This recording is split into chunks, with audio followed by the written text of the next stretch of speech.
Come on, Livingston. We gotta go on and on and on. Together we can make it. We gotta go on and on and on. Come on, Livingston. Knocks it through. Mullen bursting into the box. Josh Mullen.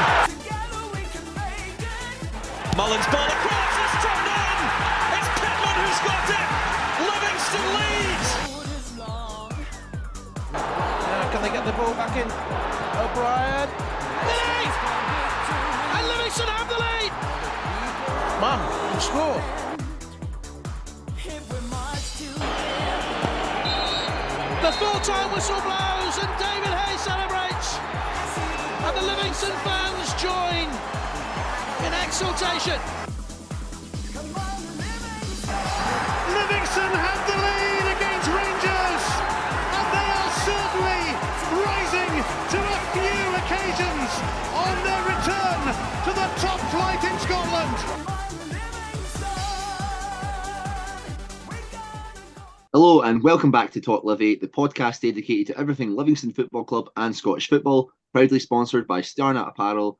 My name is Angus and today I'm joined by Euan. Euan, how are you doing, man? I'm good, mate. I'm very good. Obviously, finally an end to the season. I've had a slightly eventful week though since being at our Player of the Year. I've had a burst pipe in my kitchen at 2 o'clock in the morning, 24 hours before the surveyor and photographers are coming to put my flat on the market. So that was a slightly stressful start to the week. And in between that, I was also on Open Goal again. So thank you very much to the guys for having me back on for their kind of end of season fans forum. But yeah, it's been a busy, eventful week. But what about yourself, Angus? How you doing?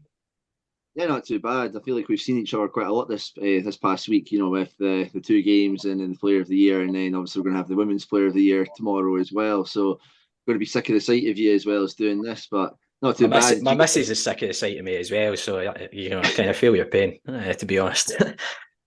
As well as that, the GS made the final of the British Cup as well, so we've got our final set out for that. I think it's going to be down in Gretna Green. I'm not entirely sure what day it is, but that to look forward to as well. But even bigger than that, we are delighted to welcome back Callum Brown to the podcast. Callum, obviously you've been gallivanting in France. How have you been doing, man?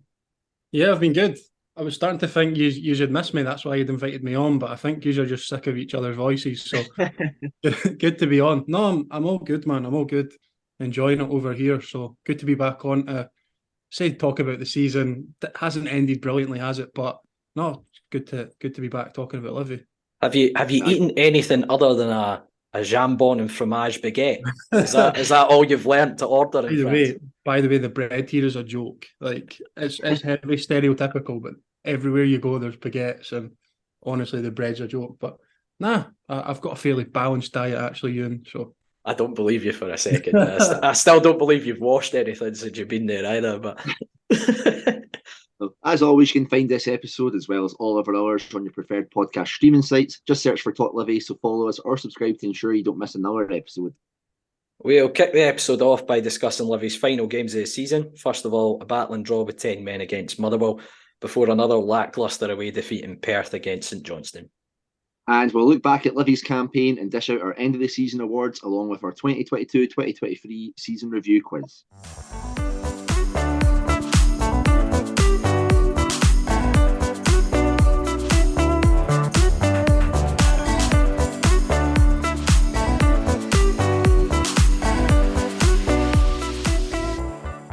The Lions finished off their home campaign against bogey team Motherwell. Despite going a goal and a man down, a late Andrew Shinney equaliser would earn Livy a well-earned point. Guys, this was a much better performance against Motherwell than most of the others in our recent history have been, right? Yeah, well, kind of looking at the stats, we discussed it in our preview for the game that since promotion, it's actually only 2 wins, both home and away against Motherwell. So it's been a pretty horrid record against them. And 3 minutes into the game, looked like that record was going to continue. Kevin Van Veen, who else would go and score? He's now, after scoring at the weekend as well, set a new top flight record as at 11 games on the bounce that he scored in. So quite remarkable end to the campaign for Kevin Van Veen, and rightly so. We kind of bigged him up in our preview for the podcast, but it was a battling performance, and we've seen at times this season when we have gone down to 10 men, we've best way to put it, capitulated in a few games. Take Easter Road, for example, game at Pittodrie earlier in the season, the game at home to Hibs as well, are prime examples of that, and we've ended up taking very heavy losses. But we stuck to our task in the game. Obviously, Bruce Anderson had an opportunity in the first few minutes, decent block, but then there's the Van Veen goal. I think probably the one lapse in concentration that Luigi De Lucas had in the game as he kind of peeled off him, quick 1-2 between Manderon and Van Veen, and he's fired it into the roof of the net. Had a couple of opportunities through Stephen Kelly. He looked quite lively, and I thought he was quite unfortunate to be taken off at half time, but obviously Davey was tweaking the shape and things like that. He had a couple of efforts that just went over the bar, and probably a major talking point from the first half is the Shamal George red card. I'll come to you guys for your opinion on it, but at the time, obviously, it's one of the gripes of football fans with the current offside rule with VAR being in play, that they let the play go on. Does that red card happen if the flag goes up for the offside? There was a very similar incident earlier in the season against Ross County where Shamal George came out his box and cleaned out Brophy. Nothing came of that because it was an offside. But yet this one was an offside that's then been addressed because of serious foul play. Lack of consistency there, surely. I guess for that kind of instance, because it wasn't offside, I can't really complain too much about it. I understand the ruling. I think that's the fair kind of way to go, because if the linesman does put his flag up and then it comes up, that it is actually offside, then it's a bigger mistake on that part. I would say. I think that actually, letting the game kind of flow into it is the way to go forward for it. But as you say, yeah, the inconsistency within the VAR is what is the main kind of issue with it. You go back to that one against Ross County, but yeah, I think in that instance we can only kind of look at the action by the player itself and kind of think of what's kind of going on there, going in at that height, going in at that level. I think at any kind of opportunity is a bit mental, and you're taking that risk whether VAR comes in and saves you or not as well. Yeah, I don't know about I'd imagine both of you were at the game. I was obviously watching here on the stream, but even with all the replays and seeing what the VAR's seeing, I was kind of, I'd said it in a group chat at half time to you, Euan. I was really confused, let alone the folk without anything at the stadium. Again, I still don't know what the conclusion he's come to has been. I think serious foul play, but watching the replay was offside, and I don't know. It was just, was there enough in it from Shamal? Did he come out? I think his knee was a wee bit high, but again, he goes into the back of Van Veen, probably fortunately, that it could have ended worse. But not to sound like a broken record, but I think that's something that referees maybe should come out and say at the end of a game, even if it's like a wee statement or something like, this was a decision, this is why I gave it, this was my reasoning. Or you sort of maybe, it's going a step further, but you hear the VAR intervention when you're watching a stream, or you're, I don't know how that would work, and especially at at Amon Vale, for example, with lack of technology or whatever.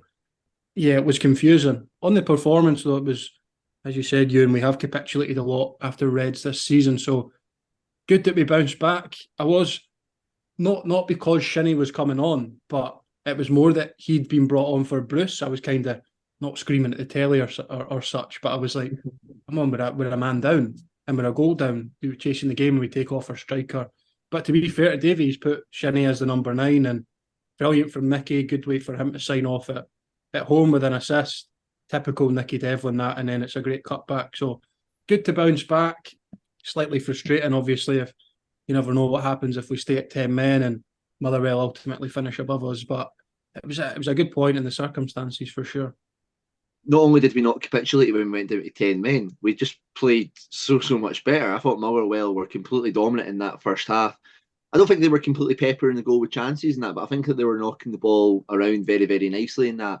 Then obviously we go into half time, we make a slight formation change, we bring on Jason Holt into the middle as well, and for some reason we completely grew into the game. I don't know if that was more so that did Motherwell kind of take their foot off the gas a little bit, but we were just so much more competitive in that way, and eventually got kind of our just reward. I think looking at the highlights from the game as well, obviously it was maybe just over a week ago now, there was the only kind of main highlights that were shown on Sports Scene in that were essentially the goals and the red card. And I don't think that either team were really necessarily unlucky to not come away with it because they'd only really created maybe one or two chances apiece, which, for us, considering, what's happened against the likes of Hibs, what's happened against the likes of Aberdeen this season is absolutely tremendous, especially against Motherwell, who are one of the informed teams. You'll be looking at that when Van Veen scores 3 minutes in and then we get a man sent off and right before half time. You're thinking that that's a team who, will be smelling the blood, would be looking to capitalise on that, would look to go and make like a wee bit of a statement, a wee bit of a good performance to end the season on. But thankfully, that was the other way around, and we seem to be spurred on by it more so than them. Yeah, I would agree. I think first half Motherwell were the better side in the game. I wouldn't say we created anything clear cut in that first half, but I almost feel we were growing into the game at the point where the red card happens.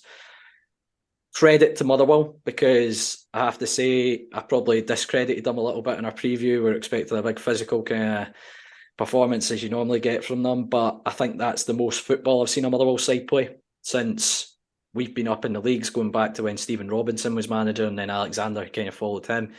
So a bit of credit due there. I think they got the ball down and tried to knock it about a lot more. So it's the most football I've seen them kind of play in that opening 45 minutes for sure. But as you say, that tactical tweak at half time, going to a back three, Sean Kelly dropping in there with Parks and DeLucas, it gave us quite a solid base to work off of, and getting Montano and Nicky almost as the wing backs to give you that width. And we were very solid in that second half to the point that you couldn't really tell which team was playing with the 10 men. And I think we got our rewards for a very solid second half performance. It's a great little ball in behind by Omiyonga to start the move for the equaliser. And as you said, Broonie, a great way for Nicky to sign off, almost a trademark assist from him, bombing down that right-hand side, and he lays it on a plate for Andrew Shinnie. Angus, you made a brilliant point when we weren't recording that we've only scored 2 goals down that end of the ground this calendar year.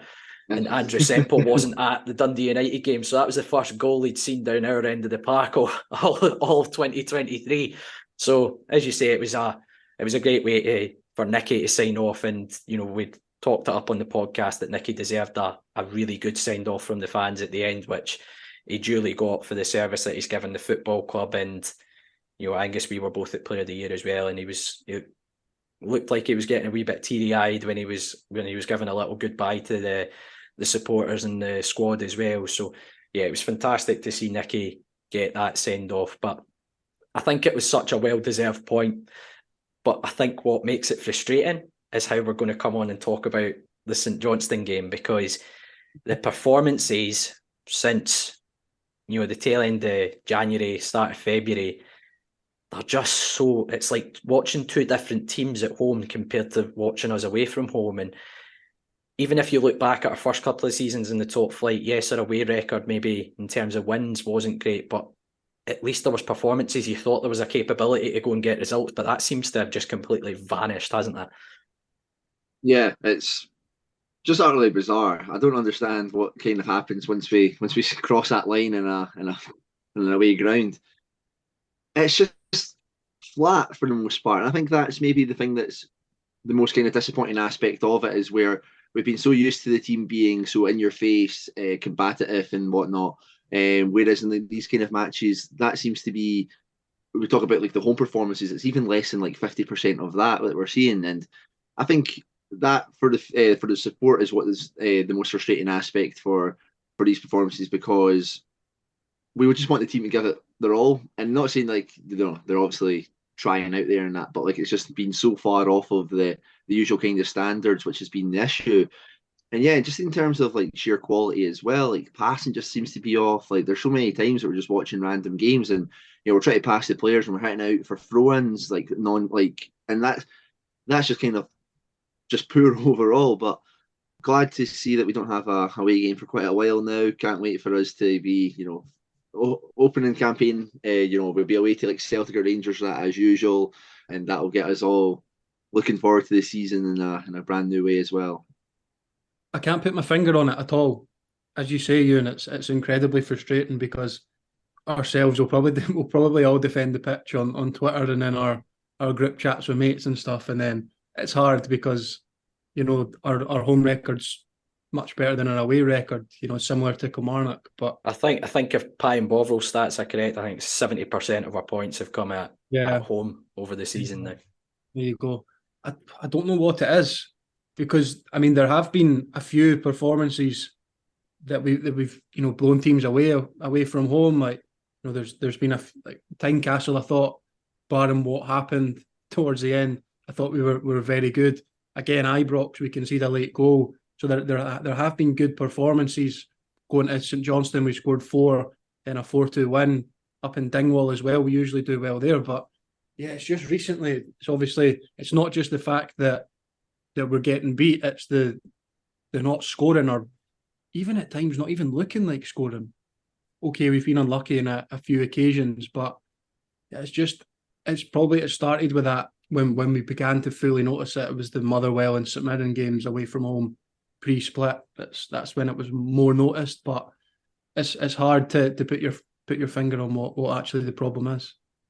Yeah, to kind of talk about the game itself, it's now set a top flight record, an unwanted top flight record of consecutive away defeats without scoring. It's now 8 without a goal, last goal being the 14th of January, and all that comes to mind is that gif of the old woman. It's been 84 years, thinking about the last time we scored a goal away from home. But reflecting on the actual game itself, St Johnstone had obviously just appointed Stephen McLean as their manager, which, I think, given their slight turnaround since Callum Davidson left, was pretty much merited. But Ryan McGowan had an overhead kick tipped over the bar by Jack Hamilton. Dre Wright caused us numerous problems throughout the afternoon. He had a strike that hit the side netting, but then the opening goal, it's really basic. It's really basic. It's McGowan's looked hungrier to win that long ball up the park by Jack Hamilton. He's won that 50-50, and Tom Parks has been caught under the ball, and Wright's just blasted it into the back of the net. Albeit we had a couple opportunities, kind of half chances. Tom Parks had a header which was kind of generated from a long throw. Penrice had one as well, which a comfortable save for Sinclair at his near post. But I thought we were better second half in possession, without, as you kind of mentioned there, without creating serious threat to the St Johnstone goal. Pittman probably had the best of the earlier chances with a header. Holt's done really well to manufacture a cross on the left-hand side. Pittman's glanced the header well wide in the end. Albeit St Johnstone had a couple of glaring opportunities that they missed. And it comes from, as you talked about, that combativeness that we've become so used to seeing from our side. Players are getting really easily dispossessed in the middle of the park. St Johnstone broken us. Jay Wright's blazed one over the bar from, it's easier to score in that position, but then they get the penalty. And again, it comes from that a 50-50 not one in the middle of the park with Stephen Kelly. James Brown's won the ball quite easily, and he's ended up being brought down. Initially, I thought it looked quite soft, but it's definitely a penalty. I'd be screaming for that if it was down the other end. And Chris Kane's tucked it away, but Graham Carey then had a similar chance to Dre Wright, in the sense it's been won in the middle of the park, again in a 50-50, not looked solid enough in that scenario. And then, it just kind of summed up the afternoon. Chance that Andrew Shinnie has right at the death in stoppage time. He's manufactured a good opportunity, and Sinclair's made a save from the kind of 1v1. But it's something that Davey kind of addressed after the game. We need to fix that soft side.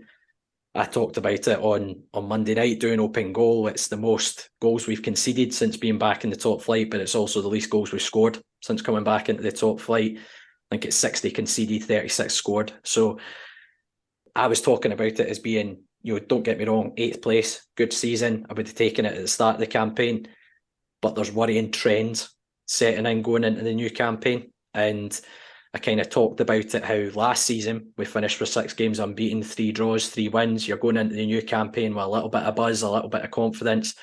Whilst if you look back to the COVID season, we had a really poor run at the end of that campaign, and then we started off really sluggish the following season.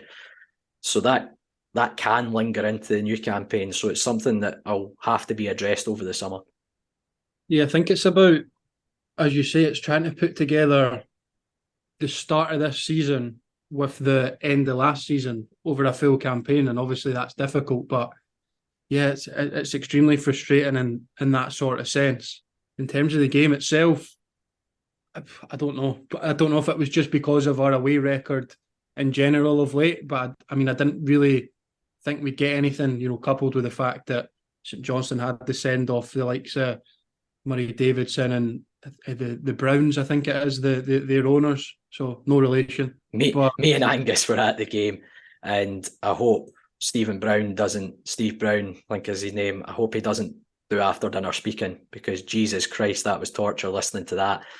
And then at half time, I love the sentiment, but they were reading out essentially the obituaries at half time. It was an interesting atmosphere at McDermott Park, and sometimes, I'm sure fans will come back and criticise me for talking about an atmosphere at a ground when, our ground has a maximum typically of 2,000 in it. But yeah, it was let's just see a very end of season atmosphere to it. yeah, and again, what I touched on earlier was, did we really test the goalkeeper at all? As I listened to the podcast you did with the lad from St Johnstone, he was talking about, they're probably going to be playing this young lad Sinclair because I think Remy Matthews is away back to Crystal Palace. He's had the deck chair out the most of the game. Like, the guy wasn't tested. You look at, I don't know, for example, Bruce at Kilmarnock away from home. It's probably just a long ball forward, but I think it's actually Jackson Longridge plays it into Bruce and they back off a little bit. But Bruce takes the ball out his feet, has a shot from 20, 25 yards and it goes in. Like, it's something that can happen. Obviously, it's a great strike. I'm not just saying chance your luck, but have a shot, get an early shot on target, test the goalkeeper, see what he's all about. And we've not really set the tone in these away games. It's always been, we'll sit in for 15, 20, feel them out, kind of ride it, and then we'll go for it a wee bit. And again, that's not to really criticise or anything, but it does feel like our setup at home is often positive. We'll try to control the game, but our setup away is try not to get beat, and that's a wee bit frustrating at times, especially if, fans travelling, etc. Yeah, I've not got too much more to add to it. Just another damp display away from home. Damp is a perfect description. Damp display. Love it. I love it. Rolls off the tongue. Well, here's hoping that the away day woes don't continue into the new campaign.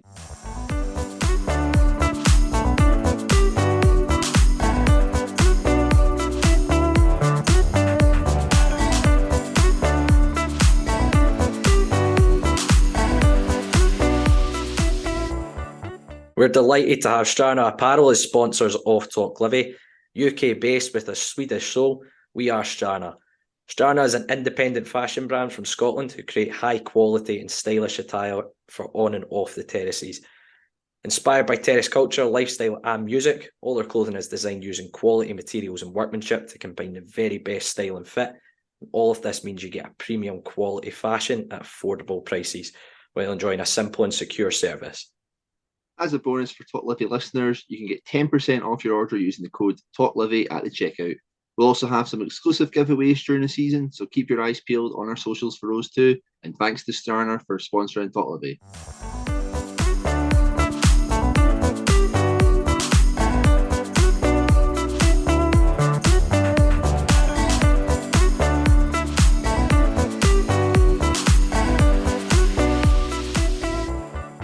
It's time for the end of season awards to be handed out on the podcast. Usual candidates for awards being, let's go first of all, the big one, Player of the Year, guys. Who would have got your vote? Obviously, Stephen Kelly, the awards night has been at the football club. Stephen Kelly won all 4,236 awards on the night, just about. But who would you guys have voted for your Player of the Year? So I say, looking at these awards, it would be interesting to see how Stephen Kelly's going to win favourite game, but I'm pretty sure he'll manage to do that somehow. But Player of the Year, obviously we got a wee vote as fans, like ourselves and all of that, for players for the Player of the Year award. And I'm looking up at the Livi calendar right now, and it's the June cover star Joel Newbley who I'm going to have to go with. I think it's quite rare that a team like us has a player that a lot of teams are properly fearing going into matches. Like a lot of the build up to games against teams with kind of bigger budgets and whatnot. There's a lot of kind of talk about, how do we stop this player? Having with Lyndon Dykes, and there's kind of maybe a similar thing here with Joel Newbley. And I think that when Livingston have played well and when we've picked up the kind of better results and stuff like that, Joel Newbley's been a very, very key part of that, driving the ball up the park and that. I think maybe to the detriment of that, how good he was at the start of the season, making the team started, kind of doubling up on him, and that kind of affected how we were playing because, we didn't really adapt well enough to how teams were responding to that threat. But I think Joe deserves an absolute, he deserves great credit for his efforts this season. Top goal scorer this year, just a big threat all around, and yeah, been a good season for him. His first full season at the club. Yeah, I'm going Joel Newbley as well. Scored some great goals. As Angus says, he puts fear into the opponent. Such an unorthodox player in terms of he can play up front, but he's better out wide, and he's 6'4", 6'5" winger. But he's not this sort of he's a big bully and he can hold the ball up, but his ability on the ball and his quick feet and step overs and skill and trickery to get beyond players it's something we've not seen at Livingston for a good while. The ability to take somebody on, win something out of nothing. And obviously he's had some terrific moments this season, which I'm sure we'll get on to. Got to be Joel Newbley for me, and some brilliant celebrations as well to go along with the goals. Yeah, it's a full house from me. Joel Newbley would have been my player of the year. That's who I voted for. I would hate to see the position we were in without Joel, is the way I look at it. I think he's been so integral to us this season, in particular that first half of the campaign. As you mentioned there, Angus, he's the one who's constantly brought up on a sports scene or by pundits or by opposition fans as the kind of player to watch out for and who they fear playing against. And rightly so, because just look at the opening game of the season against Rangers. He had all 4 of the Rangers back 4 and a yellow card by half time. He absolutely ragdolled one of the best teams in the country for 45 minutes. And I think that just shows you what Joel can do on his day. And as you say, Broonie, he's probably added a little bit more of a cutting edge than he had second half of last season when he came back from his loan spell at Arbroath. He's added an end product to that with some of the goals he's scored, and important goals at that. Crucial goal against Hibs, St Johnstone, just to name a couple. But he's a fascinating player to watch. I don't think I'd ever get tired of watching Joel. As you say, just that unorthodox size for being a winger. He's incredibly skillful. He's got a surprising turn of pace, the old cliches, good touch for a big man, good turn of pace for a big man. And it'll be interesting to see if the club are able to hold on to him. And likelihood is probably not if a decent offer comes in, but what sort of offer would come in. But he's certainly been entertaining to watch over the campaign. But let's go young player of the year. I think this one again is, let's be honest, he's already wrapped up pretty much every award at the football club now, but I think it's going to be another full house for this one. Stephen Kelly, yeah. Kelly, yep. Yeah, it has to be. No, it's been a great signing from us. I think it's 2 years left on his 3-year deal now. Always a player that kind of fascinated me. Always looked like, from afar he was a great technical player. When he came in, I was fairly excited about it, but also, I'd said to a few people I think it was that sort of deadline day where we were maybe lacking another winger or another striker, and as much as I was excited about that signing, I was like, do we need another central midfielder? But credit to Stephen Kelly. He's probably one of, if not the first midfielder on the team sheet now. I mean, for me anyway. He can play as a number 10. He can play as a number 8, a little bit deeper. Yeah, he's brilliant. He's added goals to his game. I think looking at stats over the past few years of him, he's always been a sort of neat and tidy player, but he's added goals to his game. A few very nice strikes as well.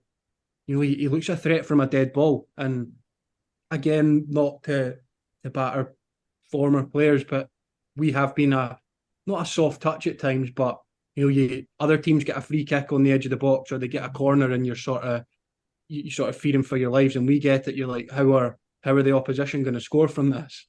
But we saw one of the home matches was it Ross County? I can't remember. St Johnstone, he scored the free kick against. Home, he scored the free kick. Outstanding effort, and just from sort of deep free kicks and corners, he looks a threat. But yeah, no, I just like the way he carries himself, and he's been a joy to watch at times this season. Yeah, I think as well, coming from Rangers, you can see that kind of professionalism that he's been, nurtured over the years, training at like one of the best clubs in the country and stuff like that. The loan experiences that he's had as well. I think he was at Ross County. I think he went down south last year as well. But yeah, just a quality player overall. And as you say, he's now written himself as one of the first names in the team sheet. I'm not a massive fan of usually putting players out onto like the wings and stuff like that, who aren't, naturally wide players, but he's one who's had to kind of do that. And, you're looking at that St Johnstone game just there, I think he was the man of the match whilst playing, left wing, which for, a right-footed centre midfielder can be, not the easiest kind of task to do, especially when it's not been a great performance from the rest of the team. I thought that he was, maybe the bright light from that. But yeah, he's just a very exciting player to have at the club. He can create chances. Hopefully, we can kind of see more of that next season. He can come in, he's going to have like a full proper pre-season with the club rather than joining, slightly after like the campaign has just begun. And hopefully that's something that will do as well for the next season. But yeah, seems like a nice guy as well. He's more than happy to go up and collect, the million awards. Didn't have too many words to say, just kind of wants to get on with it. And, that's that kind of humble, hard-working player that we like to see at the club, isn't it? Yeah, I got to present one of his awards, although I wasn't told I was going to be presenting it, and got absolutely slaughtered by Peter Martin from PLZ Soccer. So got told I looked like a punt gear at the back of nightclubs. But but yeah, I would full house. Stephen Kelly is definitely my young player of the year. I would say he's the most excited I've been about a midfielder coming into the football club for a long time. This isn't a dig at our other midfielders, but I think he's scored the same goals combined as Sean Kelly, Scott Pittman, Jason Holt, Omiyonga. If you include Andrew Shinnie in there as well, I think they've maybe got one more than Stephen Kelly's got throughout the season, between the kind of 4 or 5 of them. So he adds that goal threat from the middle of the park. He's scored some spectacular strikes, which I'm sure we'll come on to in the goal of the season category. But you mentioned it there, Angus. There's quite a few incidents where he's played probably slightly out of position on that left-hand side, but if you look at our form in January, that's where he predominantly played from, and we were very good for the month of January. But certainly at the tail end of the season, we've seen a lot more of Davy kind of going a 4-2-3-1, which I think is going to be a system that would suit Stephen Kelly down to a T, certainly playing in that number 10 role. And I'm really looking forward to watching him again next season. As I say, he's the most excited I've been about a midfielder. I think he offers us something very different to our other midfield options we've got at the football club. And if he goes on to have another season similar to this, I have no doubts that bigger clubs are going to come calling for him, because I think he's got a lot about him, a lot of technical ability, and I think he's going places. But I'll be delighted to watch him in a Livingston jersey for the time being.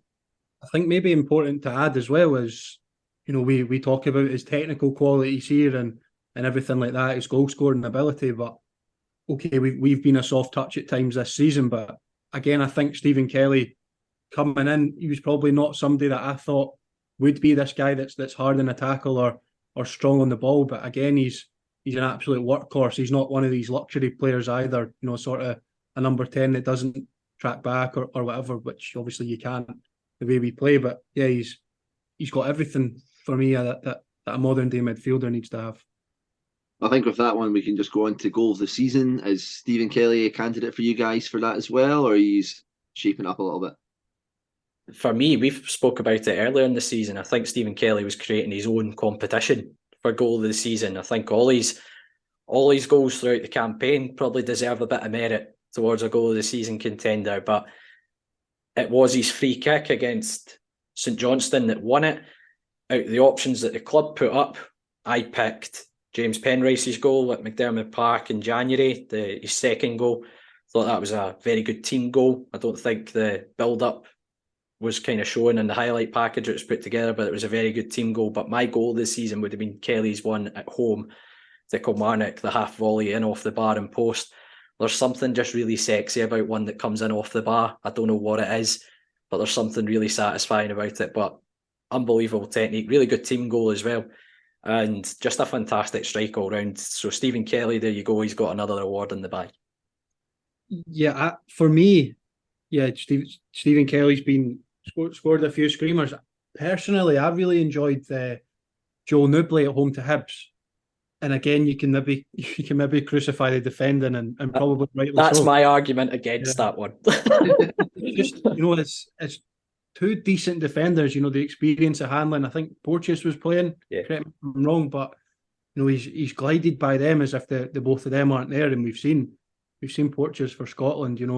3 clean sheets in the 3 games, I think, and Joe's kind of breezed past him as if he's not there. It's a lovely finish as well. Beyond again, guy that maybe he's not covered himself in glory this season, but David Marshall, also a top keeper. So yeah, for me, I really enjoyed that one. And as I said, speaking about, Joel for Player of the Year, it was just that one where I can't really remember a Livingston player, taking it beyond 3 or 4 players and putting one into the far corner. Like, it was just, it's one where, in the stand, you hear the seats go up one by one, and he's a player that gets bums off seats, basically. And yeah, it was great. You can definitely hear the seats at Livi. That's for sure. For me, it's the first day of the season, the Joel Newbley goal against Rangers. I think, the magnitude of that kind of game, and obviously you're going to say like it didn't mean for us getting any points in the end, but I think, starting the season, the first goal of the Scottish Premiership season as a whole, not only just for us, good flick on by Nicky, and then, Joel, as you were saying, is one of the reasons as to why Joel was our best player of the year, ragdolling, John Souttar about, making him be out for about 8 months. I think we've only seen him pop out again the last kind of month or so. And an absolutely tremendous finish, looping the goalkeeper into the back of the net. And yeah, I think that I just kind of look back to that day as, very positive, even though, we ended up losing. Like, the vibes were just good for the club. Everything seemed to be going well. Looking back on it now, it's, it seems like a long time ago in all honesty, but, terrific finish. And I think, yeah, for me, that was one of the ones that really stood out for me as well. An honourable mention for a goal that wasn't scored by us. If one of our players had got the winning goal against Kilmarnock in that comeback, rather than it being our own goal, that would have been certainly my goal of the season, just for that was like the typical kind of Livingston goal where it's, the hassling, the harry, and everybody kind of chipping in to win the ball back and, keeping it alive, putting it back. And, it would have been nice if it was somebody like us who'd, if it was like Nicky coming into the back post who'd tapped it in or something like that. It was quite a hilarious, calamitous kind of finish for him and them. So maybe I'll still go for that. Who knows? I can't tell you who it was who scored it, but I think that's that comeback as well meant so much more if you're going to go in for those kind of moments as well, I would say. Yeah, just before we go on to kind of our other categories, are there any other players that you think deserve an honourable mention? From my point of view, I think Christian Montano deserves a shout. He's a player that I think every fan, even I think possibly the management of the football club, would have probably not been fussed had he moved on last summer. But he became an incredibly important player, in particular in that first half of the season. I think how we'd never seen him at left back before is beyond me. I think he looks more comfortable in that position, or certainly as a wing back, than he did further forward as an out-and-out winger. But he's also chipped in with some important goals throughout the campaign, winner at Dundee United, winner at home to Kilmarnock, winner at home to Hearts, and he's been a bit of a revelation this season. I think we did a quick fire questions, Angus, earlier in the season, and one of the questions was surprise package, and mine was Christian Montano, because he almost came out of nowhere from what we saw of last year. I would agree on Christian. I seem to remember me and Euan speaking about him last season, and we both kind of felt that he hadn't been great, but there was something there. We couldn't kind of put our finger on it. I'm hoping that there's that with maybe a few players this season that we've signed in the summer or January that maybe haven't started brilliantly, but again, with a full season at the club, they can kick on in pre-season, etc. But yeah, I'd probably sum Christian up. And last year we had Montano. This year we've had Montano. There's that extra bit of sauce there this season. Been brilliant, isn't he? Yeah, very nicely put. Can't make it any better than that. But yeah, it's in a way kind of been like a new signing as well. I think also you look at the goals that he's chipped in with as well. I think you're probably talking, I think, was there 4 games that he scored the winner in, or he got like an equaliser. Like, they've meant the goals that he's chipped in with have been pivotal in getting us points as well. Again, like that left-hand side, him and Newbley were doing very, very well. And again, teams were kind of cottoning on to that like a little bit. So Christian was absolutely tremendous this season. Deservedly got one of the awards. I think it was the Director's Player of the Year. And yeah, he's a good asset as well to have. I think he's another one who kind of falls into that unorthodox kind of category as well, because he's quite a gangly kind of player in that. I think he's deceivingly tall. And I think that those kind of the dribble and kind of made like more emphasised by that. It just seems like he just stretches out that little bit wee more just to glide the ball into a different direction and weaves in and out of players in like a very, very interesting and exciting manner. But yeah, hopefully a player who can continue that good form into the next season as well. Going on to our other categories, they're a bit more probably general. So, best moment of the season.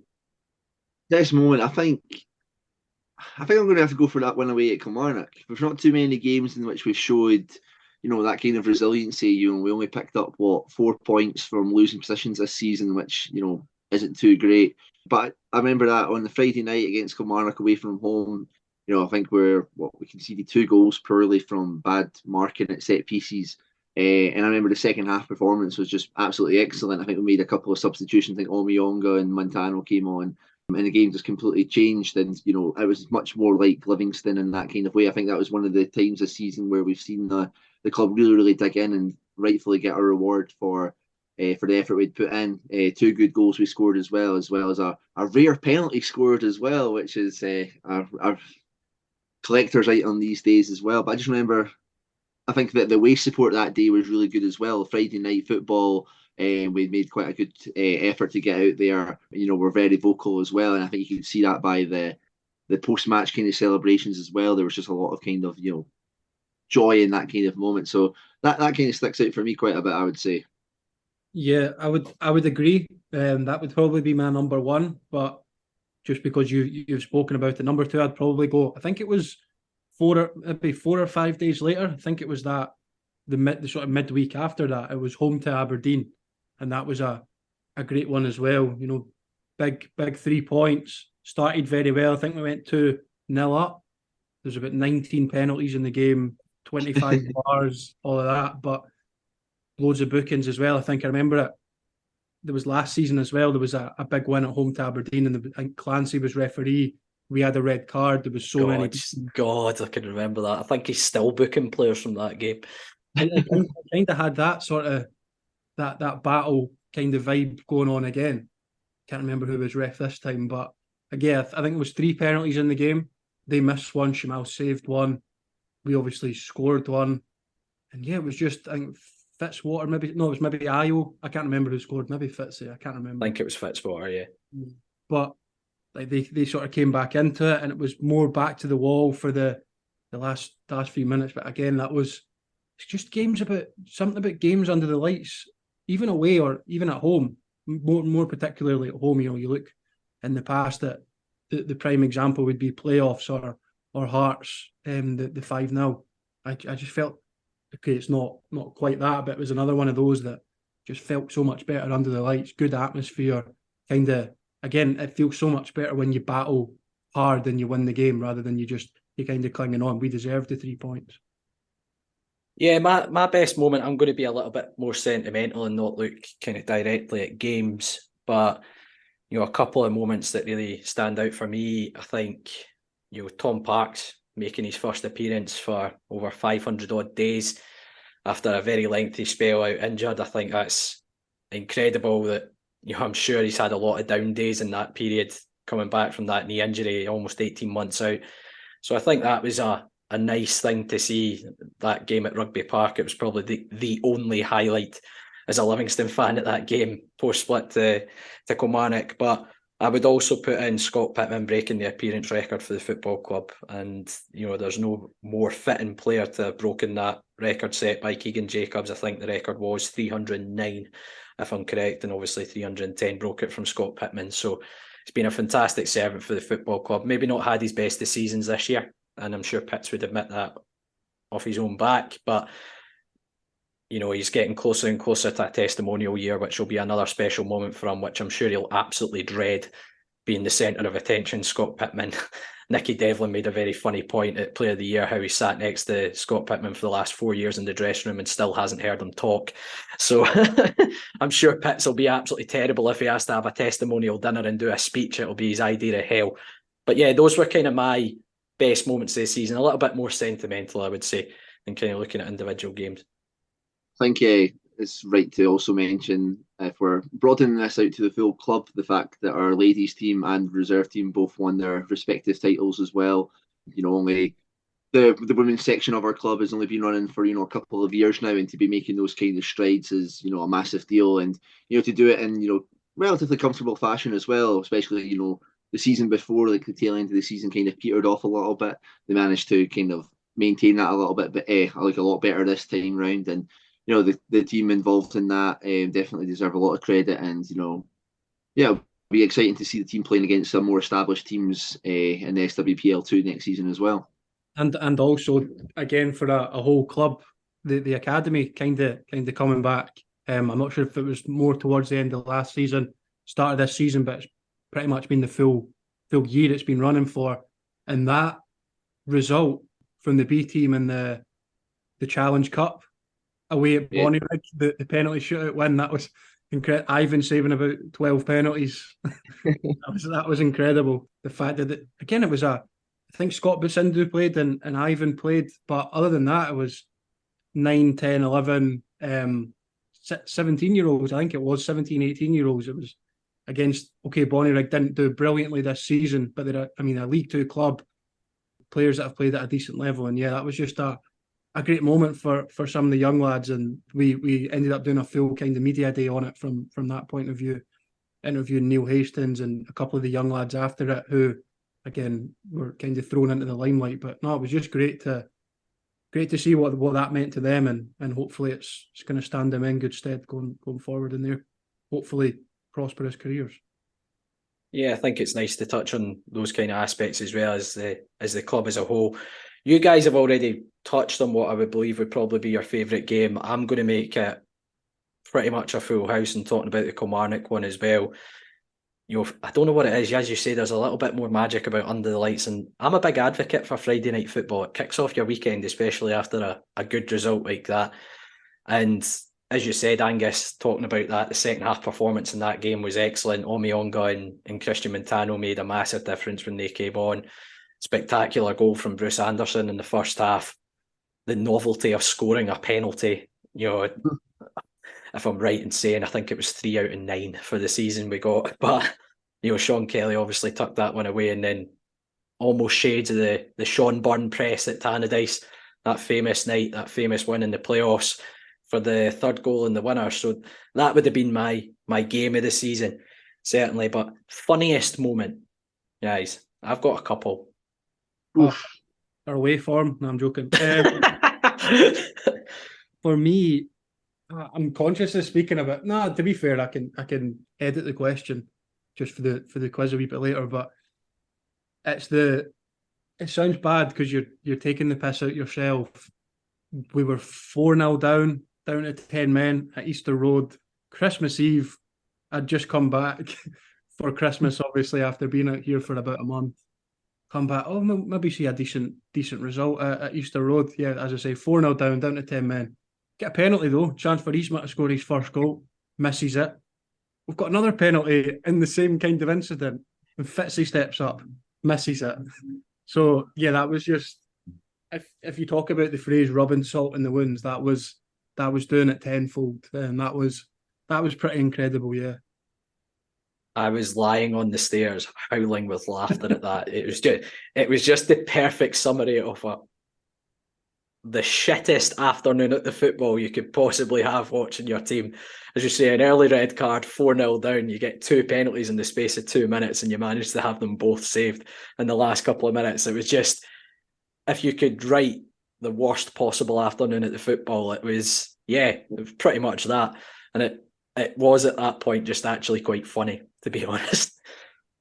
I'm not too sure. There's not really much more coming to my head. The only thing I can think of is when we just played Dundee United there, and for about 20 relentless minutes, Callum McKinven was just telling Jim Goodwin everything that he thought about Stadium was, relatively kind of like quiet during these instances. He was picking those moments very nice, just telling them about, enjoy the Seaside League, X, Y, and Z, our expletives that I'll probably not mention on this podcast. I think that is impeccable, McKinven. Superb.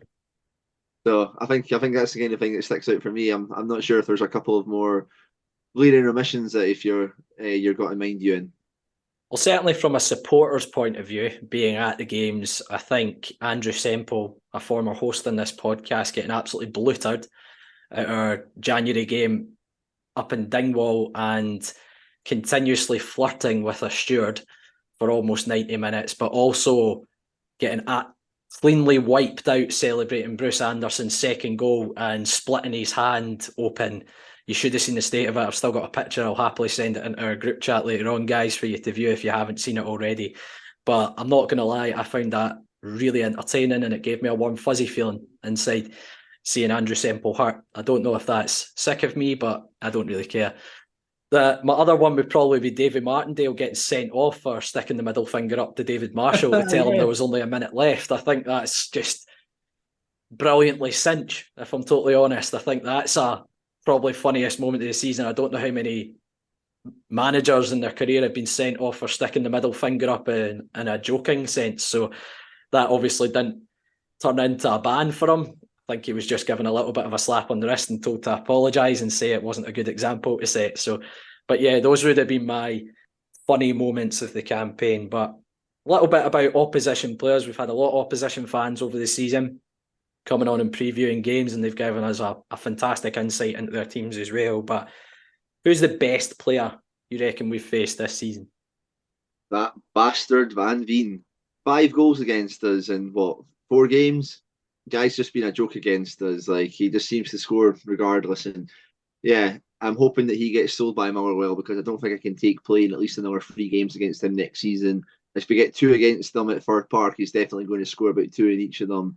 Yeah, I'm sick of the sight of that guy. Great player, but we're fed up of him.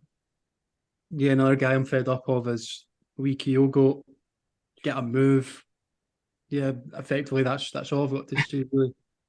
Okay, you can pick the majority of the Celtic team, to be honest. Yeah, I can't really think. I'm trying to think outside the box. Eli Euan at Hibs. Yeah.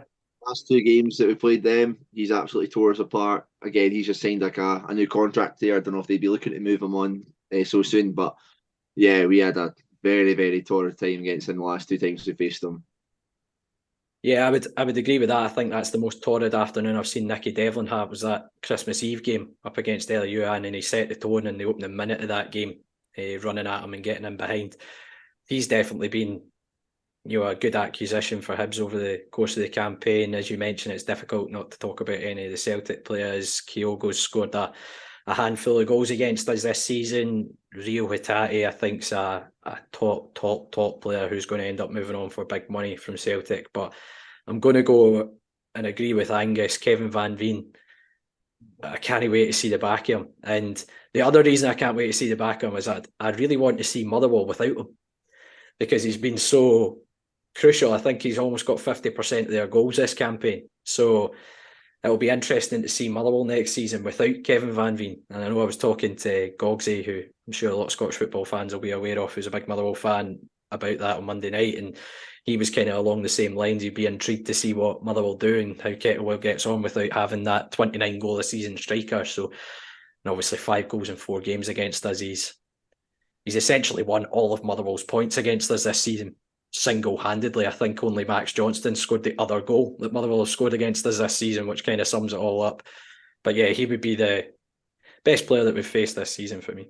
Just one I've thought of last minute would probably, you have said, guys that you hope move on. This is a guy that, touchwood, won't be in the top flight next season because he's been relegated. Stephen Fletcher, I thought, was always excellent against us, and was probably shouldn't have been in a relegated side. Don't think it was them going forward. It was their defence, wasn't it? But put us out the cup, put the nail in the coffin for not getting top 6. So top man, Stephen, all the very best. Idiot. I think another one that, interestingly, somebody else who put us out of the cup, got Billy Mackay, who may be credited with the kind of downfall of our season after that 3-0 defeat against Inverness. Things just weren't the same. Wish them the best of luck on Sunday or whatever day it is against Celtic as they go into the Scottish Cup final. Would be nice to see, one of the smaller teams get a victory there. But yeah, again, another player who, tore us apart essentially. 2 absolutely tremendous finishes from a championship team who rightfully deservedly, I say rightfully, they got through on an admin error, I'm pretty sure, but based off of the performance, they deservedly put us out. And yeah, he's always been a quality player and struck again just there. Let's go on to worst player then. Worst player that we've seen against Livingston this campaign. Funnily enough, one who we've just played against St Johnstone just there, he did come on, quite late on to the match, but that last game that we played St Johnstone at home, that boy Nat Phillips in the middle of the park was absolutely atrocious. It looked as if they'd went into the crowd and picked somebody out. Don't really like to dig out players like that, but he was genuinely awful. I don't think that he would get a game for the St Johnstone supporters team if we were to play against them. That's how bad he was. I've got three. You've been doing your homework. Yeah. not digging people out. No, it's just three that come to mind. I actually forgot one. Oh my days. No, I haven't. It's three guys that they're maybe not bad players, but they've just been particularly horrific against us, and their game time at their club probably says why. So we'll go chronological order. Firstly, Bo Zhang at Hibs. We all know what's happened to him. He missed an absolute sitter against us, I believe, at home, I think, and then he missed one the following week at home for Hibs against somebody. Anyway, yeah, he was god awful. Stokes, who we touched on at Kilmarnock, I think he was the guy that turned the ball in, but other than that, he was just torn apart the full game. He'd have been better with Ben Stokes. And thirdly, Sadat Anaku, again purely just for the fact he missed that sitter against us in the home game. Yeah, he was awful. Probably should have been sent off as well because he made about 9 fouls. I was about to say his entire contribution in that 45 minutes of football was committing 7 fouls, eventually getting booked for one and missing an open goal from a yard out was his contribution in that game. And I mind Andy went in. Commiserations, Andy, on your relegation to the Championship. Maybe see you in a year's time back on the podcast. But yeah, he mentioned he's just a all pace, no brain, up top kind of footballer. But sticking on the Dundee United theme, I think it's rude not to mention Mark Birighitti, who's arguably one of the worst number one goalkeepers I've seen in the Scottish Premiership. I think he certainly runs the boy Chapman, who was at Motherwell, pretty close in terms of how bad a goalkeeper he is. But for a couple of goals that we've scored against United this season, I don't think he's covered himself in glory. The Christian Montano one, as good a strike as it is by Christian, yeah, it's kind of right down his throat, through his hands. I would expect my goalkeeper to maybe do a little bit better. And then the calamity he had in the recent game at Livi as well, where he's just about wiped out his own defender and Bruce's rounded him and managed to loop it into the far corner. So he's certainly one I would have had. The boy Tavares at Hibs as well. He got hooked at half time in that opening game against them in the campaign. So he came in from Benfica with a load of hype and they couldn't cut it on a Saturday afternoon at the Tony Mac. So I doubt his career's going to go many good places if that's the case. But those are our kind of end of season awards.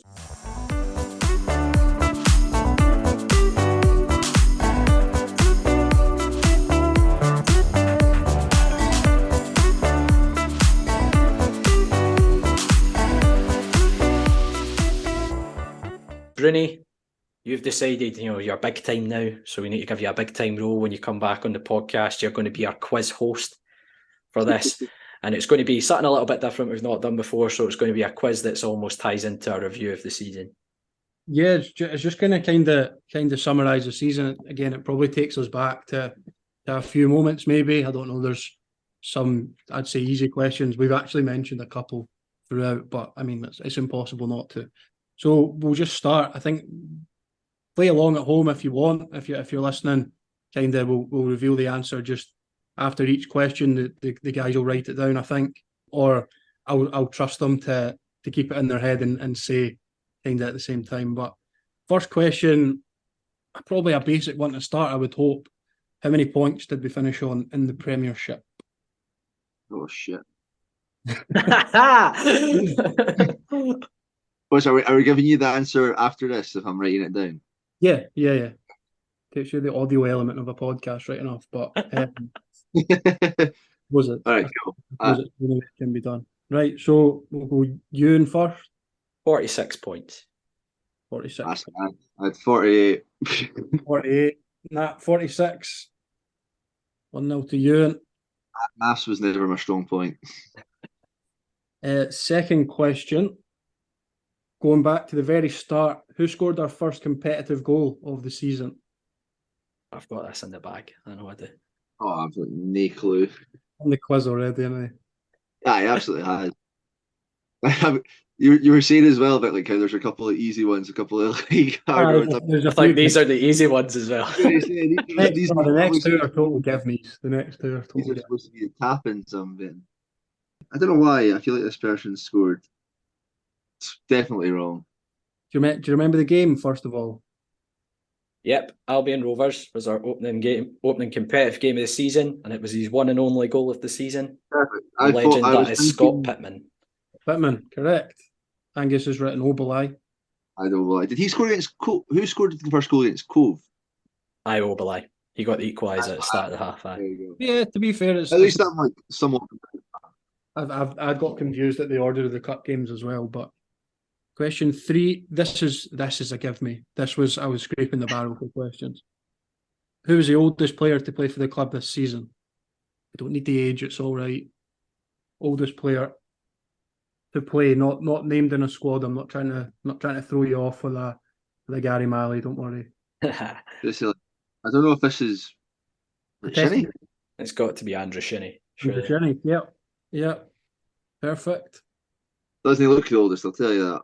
He's a handsome bastard, isn't he, Andrew Shinnie? Absolutely dapper at the Player of the Year yet again. Handsome bugger. It tells you what a vegan diet can do for you. Really does. What a guy as well.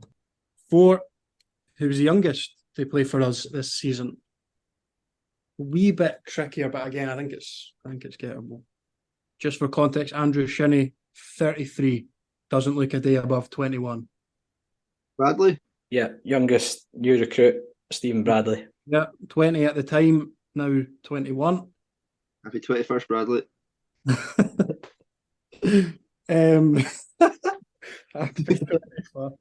Question 5. This is a wee bit more tricky, I thought, but Euan kind of rhymed it off throughout the podcast. Angus, I'll give a point if you're 2 either side. What did our goal difference finish? This is just more one to just laugh at, to be honest. I think Euan was saying the goals scored and goals against her. Oh, there we go.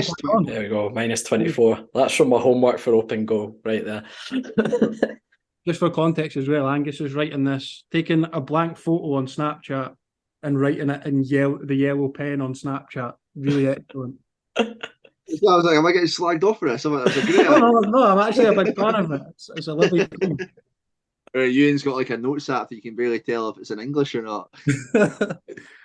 Yeah, Euan's 5 from 5, to be fair. Angus has got 3. Perfect. Not bad. Decent so far. I don't know if this one will throw you. Question 6. Who wore the squad number 20 this season? I think I know it. I think I also know it. But Sindhu? Oh, but Sindhu. Yes. Yeah. Wore it that whole 3 times. Was it 3 appearances? I've tried to kind of throw in that one. It's a player that's hardly played, but no, fair play. You know your stuff. He was doing bits and pieces during those games. He certainly was. Oh, that was awful, Pat. I apologise to all our listeners. I guess that's point deducted. Going into the season away at Bonnyrigg with the young lads. Question 7. Outside of the UK and Ireland, name 3 countries where a player we signed this season most recently played. Outside the UK and Ireland? Yeah, just so like for example, Stephen Bradley had recently played at, I think, somewhere in Ireland. So just in case, there's 5 possible, I believe. Fucking hell. Could have been a summer signing or a January signing. There's all new people, so it's not like Yeah, sorry, all new signings this season. all new signings as well. Sheesh. Where did players come in from that they'd most recently played? I've gone for the furthest of lands in my answer. The fruitiest answer, yeah. There's a few. It's very Martindale-esque, isn't it? I think I've got 3 here. I think I'm only confident about one of them. On we go, Angus. I've got Australia, India, and Cyprus. Ooh, you've got 2 out of 3. I'll give you half a point. If it's wrong, you can't get it. No, I'm not having this half point, bish. No? I went Australia, India, and Bangladesh. Yes, that is correct. It's McGinn Calves. Yeah, so we had Finland in January was Oh, legit. Luigi Lucas, Haka or something. Bangladesh is obviously Isma. India, Curtis Guthrie. Australia, Philip Kankar. And we had Belgium for Sindhu. Okay. Oh, it was just fucking said as well. Like, just... And how is he getting half a point for Cyprus? Cyprus is close to Australia, isn't it? No, I'm joking. By your geography, aye. Cyprus is like in the middle of all of them, I think. So Well, we'll give it. You've won anyway. it's one anyway. Loser. Question 8. Name the 4 goalkeepers we used this campaign in all competitions. This again, just highlighting the vast squad that we've had. Not necessarily a bad thing. 4 goalkeepers we have used in the campaign. Oh, I can see Angus thinking. Can see him thinking. There was one that I was thinking because, like, the most memorable moment of one of them, I believe, was that a friend? No. He had a terrible game in It's a a friendly. memorable moment in a friendly, but he did play competitive. So Hamilton, George, Konovalov, and Shriek. yes, bang on. Yeah. All 4 as well. And to even throw in there, Gary Malley making the bench at Cove. And I'm pretty sure he had number 69, which is... Number 69, yes. I just remember that Shriek game against Morton. I remember that more so than the one he got sent off in. That Morton game was... That was Ayo's pass back, wasn't it? Yeah. Aye. Was there not another one as well where he kicked it out right to the feet of a Morton player? Yeah, you're right. You're right. Solid afternoon's work. They better not have a good season. I think that was just a free win for Dougie Emery. Anyway, I was gonna. I'll keep it in. I'll give you both a point. We've come from behind just once this season. Who was it against, and what was the score? That was more just to get in the fact that if anyone didn't know, that's the extent of our comebacks this term. Well, did you say we've come back and won once? Yeah, we've come from behind just once this season to win. 3-2 versus Kelly. Yeah. Versus Kelly. Kelly 3-2. Most of our games of the season. And the only other point? Motherwell last Wednesday. Correct. Signing off on a high. So, question 10. Wee bit more tricky. I was going to say I'll give them 1, but nah. You need to get it bang on. How many red cards did we collect in all competitions? Oh, right. This is going to be a real good one for the podcast to be listening to. I was just thinking. Yeah. As well, we won't discuss after because there's a follow-up question. Yeah, so how many red cards did we collect in all competitions? I'm trying to think. Rain Charnon there. I'm trying to think if I've missed anyone. I'm feeling relatively confident. Oh, I hadn't remembered one. I'll give you my answer. Angus has gone for 6. So 1, 2, 3, 4, 5, 6, 7, 8, 9. 9. Actually, surprisingly, it's 11. Is it 11? Who have I missed? So the question 11 is name 3 players to be sent off this season. And then we can go through this. There's so many that have just started coming to my head there. Like I'm so 11 being sent off somehow. So 3 of 11, if we can name. Again, there's probably a lot in your head. I've got Boys, Bambula, Fitzwater. Oh, you got one I forgot. Forgot about Bambula. That's the thing. See, when I was making this, there's a lot. I was in Malia for that in August. Like that feels like about 4 years ago. I forgot the 2 quick yellow cards when he came on. I've written a list of them. Omiyonga against Rangers. Yep. Isma against Cove. Yep. And Stryek against Inverness. The ones I remembered, Fitzwater twice has been sent off. Jason Hope, Pittman, Shamal George, and Morgan Boys were the other ones I got. Yeah. So to run through them, I can't remember what you've said. Max Inverness, Isma at Cove, Dylan at Motherwell, Fitzy at Aberdeen, Boys at Rangers, like Angus said. Holte at Hibs, Pitts against St Mirren, Fitzy against Hibs at home as well, Omiyonga Rangers. Guthrie at County. Ah! and Shamal at home to Motherwell. As soon as you were going through them in chronological order, I all of a sudden remember us having a that's go the at thing. Curtis Guthrie. I had to put one in that I thought nobody would get. Ah, dear. I'm so bloody close as well. That must be one of our most red cards we've had in a season then, eh? I would think so. I would think so. Like, I think it's 45 games, so 11 and 45 isn't great. one every 4.5 games. Yeah. Again, I was gonna go this one. We've had 9 penalties this season. How many did we score? I'll scrap it because Euan said it was 3 out of 9. Sean Kelly scored all 3 against Kelly and Aberdeen.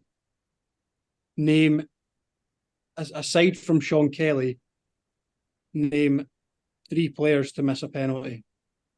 So aside from Sean Kelly, name 3 players to miss a penalty this season, and you've got 4 options. So I've made that one a wee bit harder. Fitzwater, Devlin, Yzma. Fitzwater, Devlin, Isma. Perfect. And I've thrown in Jason Holt against Inverness. That was another one, yeah. Hopefully was the 4th and final one. That was a tough game. That was a tough game, wasn't it? To be fair though, down to 10 men, and we've come back. I think Holty actually scored in the game and then Scored a really good goal, left foot edge of the box. Frustrating. So these last 2 are a wee bit. I mean, it's gettable. It's more just of a reflection on the season and trying to remember. These probably both surprised me, but okay. So question 13 is, with 15 appearances off the bench, who was our most used sub this season? Ooh. I am going to go with Shinnie. I have also matched Andrew Shinnie. So Shinnie was second. He was 14, I believe. Most used sub was Dylan Bahambula. Oh, really? Okay. Ah. He went out in front with his late cameo at McDermott. Ah, god damn it. And Not fair play to him as well, actually, against St Johnstone. He came on and he created a couple of chances. Yeah, he wasn't actually bad at all. He's one I was thinking as well, as we touched on earlier about Christian having a poor first season. He's one I've got hope for that I've not quite written off yet. But heck, and last question, with this surprised me. 21 times being substituted, who has been replaced the most in the squad? Between 2. I have an answer. Angus has an answer. We'll wait for Euan. Who's between. Yeah, I'll stick, but I'll tell you who my other one was. Okay. Montano. Angus Christian Montano. I went for Bruce, but my other option was going to be Stephen Kelly. So Bruce, if I just try and get the stat, I think Bruce and Stephen Kelly were both 18, but Christian Montano was 21. Fair play. Always gets an injury. It's a late point, but unfortunately wasn't enough, Angus. I can't. We're playing next points to winner, right? Yeah. You can shove that right up your arse. Angus, most question, I think. Angus with 8, Euan has won the quiz with 10. Thank you for taking part, gents. Hopefully we're playing along at home as well. Let us know what you got. Don't lie. Be honest. Send us a screenshot of your answers. I got 14. I want to see a timestamp on it as well, like things like that. I want proof that you were listening to the podcast whilst playing along. But yeah, a little bit of a different way to review the season, but thank you very much for joining in as well.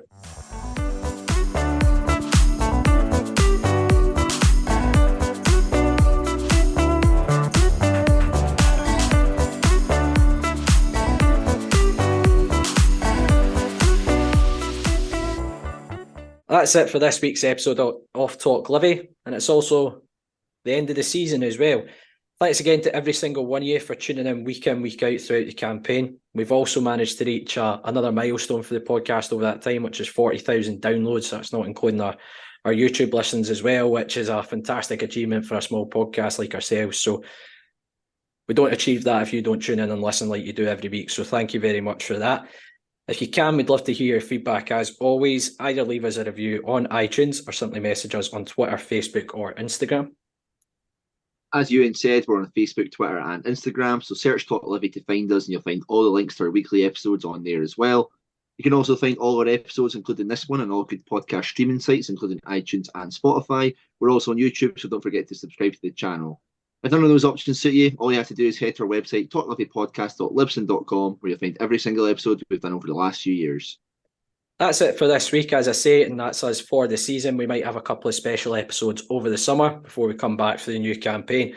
But thanks to all our listeners once again for tuning in. Broonie, thank you very much for a little cameo appearance as well. It's been great to have you back on.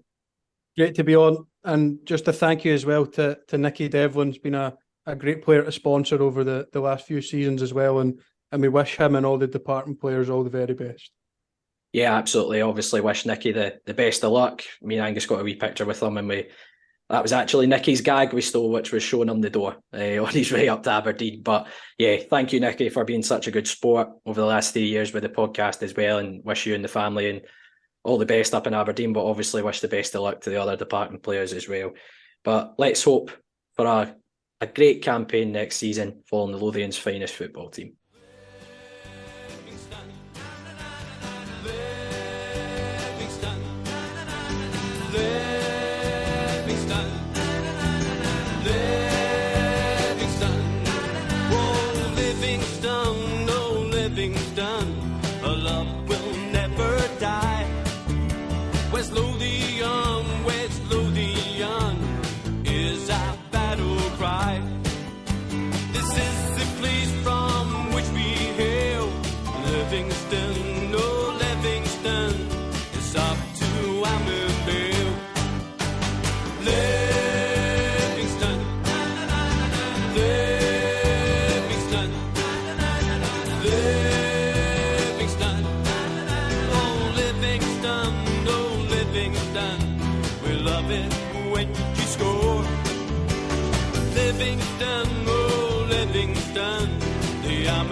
Livingston, oh Livingston, realize our vision.